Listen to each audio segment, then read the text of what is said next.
Claude just killed graphic designers forever. Claude just killed the family of 4 by drunk driving. Claude just got elected as the new president of the United States. You get the point. I can't even keep up with majority of what's been dropping or what's new, because every single day or every single week there's something new about it. And Anthropic keeps on building and releasing new models or new features, and this is their latest AI model. So this is the Claude Opus 4.7, and as many of you are probably wondering, like, oh, what's the latest one? And at this time, this is the latest one. And they've dropped a benchmark, and surprisingly, Mythos preview is included in this. Supposedly the scary AI model that would infiltrate and like hack or get out of its sandbox.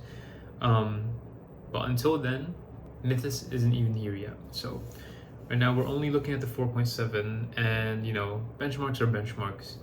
This is supposedly their highest and best AI model just yet. And I know GPT 5.5 has been released, so this doesn't reflect a good benchmark for comparison reasons.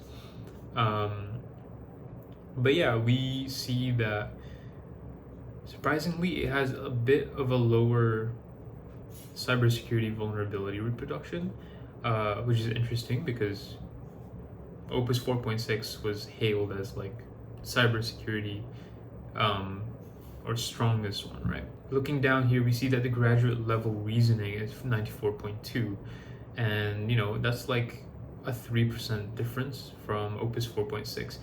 But surprisingly, it's also 94.6 in Mythos. So we're talking about like a 0.4% difference here. And so far, like, it's not as far from Mythos. And I suppose they're still doing current benchmarking for Mythos, and I think as we look and read through more of this, is that it even includes the office task and the domains that these were kind of used through. And I think for commercial sake, office task does not really differ as much. I'm very surprised that Gemini 3.1 Pro is quite low at the moment.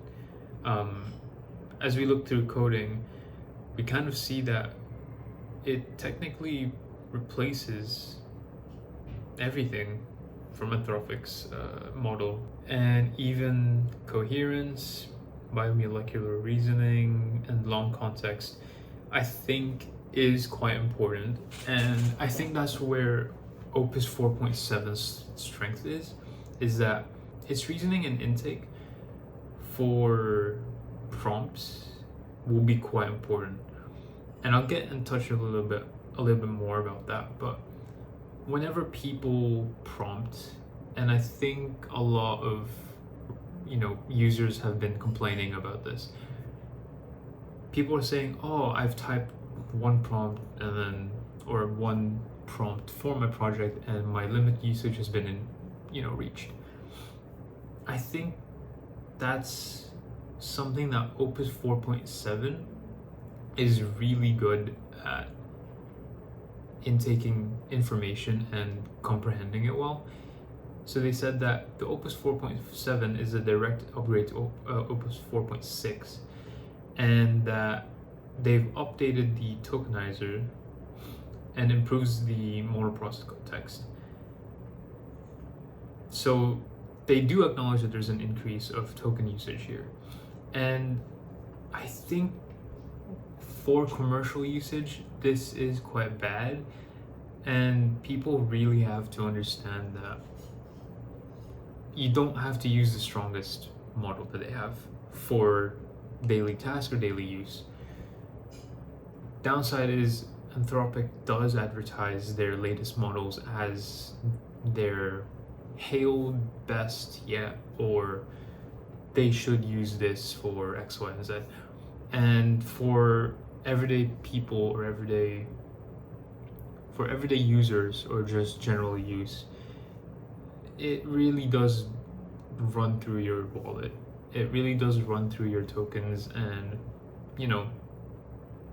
you do have to kind of change the way you're prompting. And people have been using .md markdown files for prompting. People have been using kind of selected ways of dealing with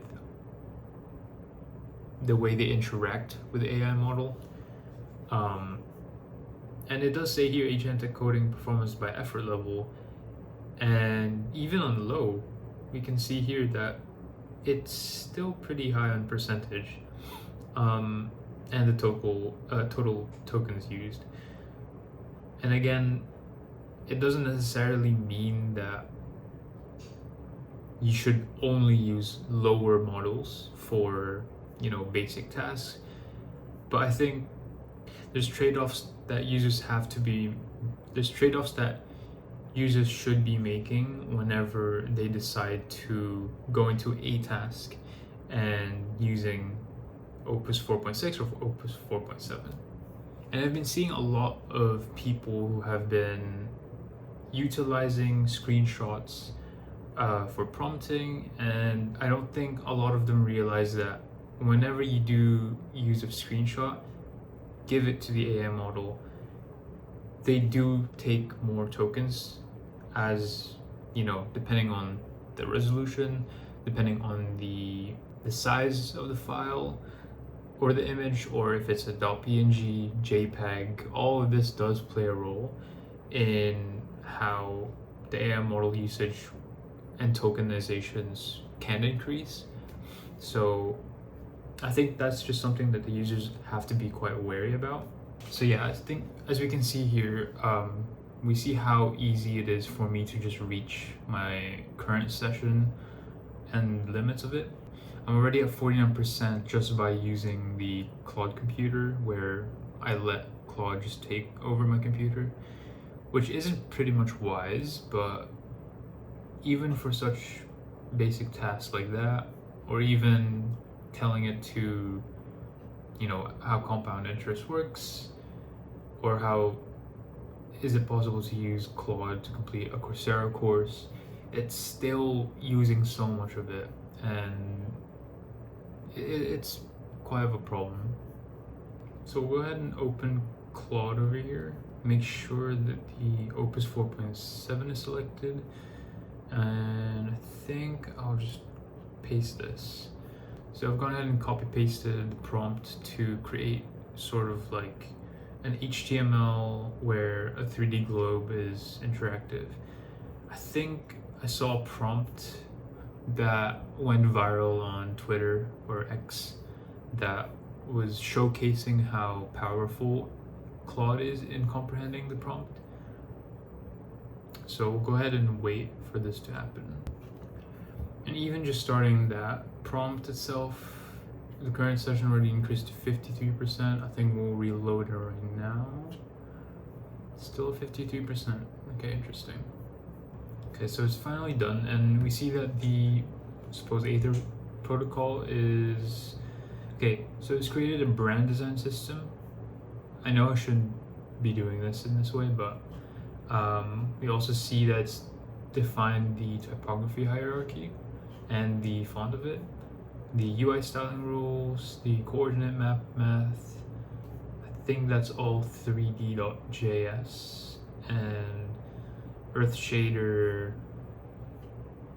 Yeah, I think we'll try it out, see how it looks like.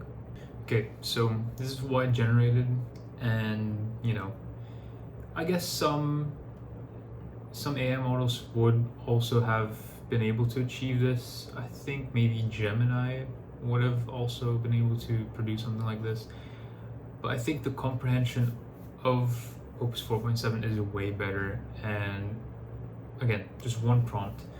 I think we'll see if, okay, so it is just the dots over here.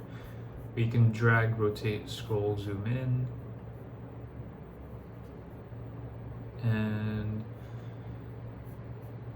yeah, quite impressively still just one prompt, and it wasn't even that detailed, but it understood the brand design and all of those aspects as well.